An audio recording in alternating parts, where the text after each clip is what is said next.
আজকের এই আয়োজনে সবাইকে স্বাগত। আচ্ছা, একটা দেশের অর্থনীতির চাকা আসলে ঘোরে কিভাবে?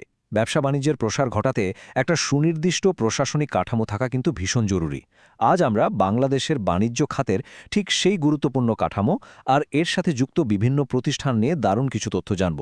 কিভাবে একটা মন্ত্রণালয় আর তার অধীনস্থ সংস্থাগুলো মিলে গোটা দেশের বাজার ব্যবস্থা নিয়ন্ত্রণ করে, সেটাই আমাদের আজকের আলোচনার মূল বিষয়। চলুন একদম মূল বিষয়ে ঢোকা যাক। অর্থনীতি নিয়ে কথা বলার সময় মনে একটা খুব সাধারণ প্রশ্ন আসতেই পারে, দেশের ভেতরের এবং আন্তর্জাতিক বাণিজ্যের এই পুরো বিশাল ব্যবস্থা আসলে কোন কোন প্রতিষ্ঠানের মাধ্যমে নিয়ন্ত্রিত হচ্ছে? এই চালিকা শক্তি কারা? বর্তমানের এই জটিল ব্যবস্থাটাকে বুঝতে হলে প্রথমেই আমাদের একটু ফিরে তাকাতে হবে এর শুরুর দিনগুলোর দিকে। তো শুরুতেই দেখে নেওয়া যাক ১ নম্বর পর্ব, মন্ত্রণালয়ের গঠন ও ইতিহাস। আজকের এই আধুনিক বাণিজ্য কাঠামোর ভিত্তি কিন্তু তৈরি হয়েছিল বেশ আগে। ইতিহাসের পাতায় চোখ রাখলে দেখা যায় ১৯৫৬-৫৭ সালের দিকে বঙ্গবন্ধু শেখ মুজিবুর রহমান বাণিজ্যমন্ত্রীর দায়িত্ব পালন করেছিলেন। এরপর দেশ স্বাধীন হওয়ার পর ১৯৭২ সালে বাণিজ্য মন্ত্রণালয় সম্পূর্ণ আনুষ্ঠানিকভাবে গঠিত হয়। আর এই নতুন মন্ত্রণালয়ের প্রথম মন্ত্রী হন এম মনসুর আলী। বুঝতেই পারছেন, বেশ পুরনো আর ঐতিহাসিক একটা ভিত্তির ওপর দাঁড়িয়েই আজকের এই পুরো সিস্টেম পরিচালিত হচ্ছে। এবার আসা যাক আমাদের দ্বিতীয় পর্বে, মূল বাণিজ্য এবং বাজার নিয়ন্ত্রণকারী সংস্থাসমূহ। সরকারি দপ্তরের কথা এলেই অসংখ্য ইংরেজি নামের সংক্ষেপ শুনে মাথা ঘুরিয়ে যাওয়াটা খুব স্বাভাবিক, তাই না?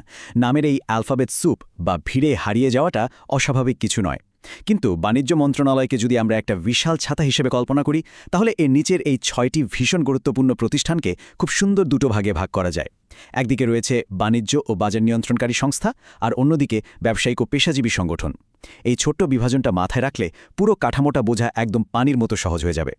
প্রথমেই আসা যাক ইপিবি বা এক্সপোর্ট প্রমোশন ব্যুরোর কথায়। দেশের বৈদেশিক মুদ্রা অর্জনের সবচেয়ে বড় খাতই তো রপ্তানি। বিশ্বের আনাচে কানাচে আমরা যে মেড ইন বাংলাদেশ লেখা পণ্যগুলো দেখি, এর পেছনে কিন্তু এই ইপিবির বিশাল ভূমিকা। আন্তর্জাতিক বাজারে দেশীয় পণ্যের প্রসার ঘটাতে আর সার্বিক রপ্তানি বাড়াতে এরা দিন-রাত কাজ করে যাচ্ছে। জাতীয় অর্থনীতিকে বিশ্ব দরবারে তুলে ধরতে এটা আড়ালে থাকা এক দারুণ কারিগর। রপ্তানির কথা তো হলো, এবার দেশের ভেতরের বাজারের কি অবস্থা? এখানেই চলে আসে টিসিবি বা ট্রেডিং কর্পোরেশন অফ বাংলাদেশ। এদের কাজটা কিন্তু আমাদের দৈনন্দিন জীবনের সাথে একেবারে সরাসরি যুক্ত। বাজারে যখন নিত্য প্রয়োজনীয় পণ্যের দাম হু হু করে বাড়তে থাকে বা কোনো সংকট দেখা দেয়, ঠিক তখনই সাধারণ মানুষের স্বস্তি ফেরাতে আর বাজারে ভারসাম্য আনতে এই প্রতিষ্ঠানটি সরাসরি মাঠে নামে। বাণিজ্য ও বাজার সংস্থার এই তালিকায় আরও একটা অত্যন্ত গুরুত্বপূর্ণ নাম হচ্ছে বিটিসি, মানে Bangladesh trade and tariff commission. বিদেশি পণ্য আমদানির ক্ষেত্রে শুল্ক কত হবে, আবার একই সাথে দেশীয় শিল্প যেন প্রতিযোগিতায় টিকিয়ে থাকতে পারে, এই যে একটা সূক্ষ্ম ব্যালেন্সিং বা ভারসাম্য রক্ষা করা, এটা কিন্তু এরাই করে থাকে। সামগ্রিক বাণিজ্য নীতি ঠিক রাখার জন্য এই কাজটা অপরিহার্য। এবার আমরা চলে এসেছি তৃতীয় পর্বে, শীর্ষ ও পেশাজীবী সংগঠন সমূহ নিয়ে। এই ভাগে সবার প্রথমে যে নামটা আসে সেটা হলো এফবিসিসিআই। সহজ কথায় এটা হলো বাংলাদেশের ব্যবসায়ীদের একদম শীর্ষ সংগঠন।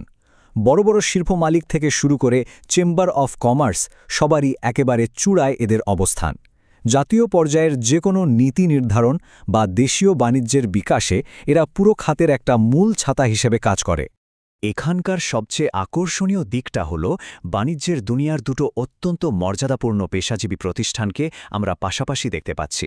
একদিকে আইসিএবি বা the institute of chartered accountants of Bangladesh, আর ঠিক অন্যদিকে আইসিএমএবি বা কস্ট অ্যান্ড ম্যানেজমেন্ট অ্যাকাউন্ট্যান্টস।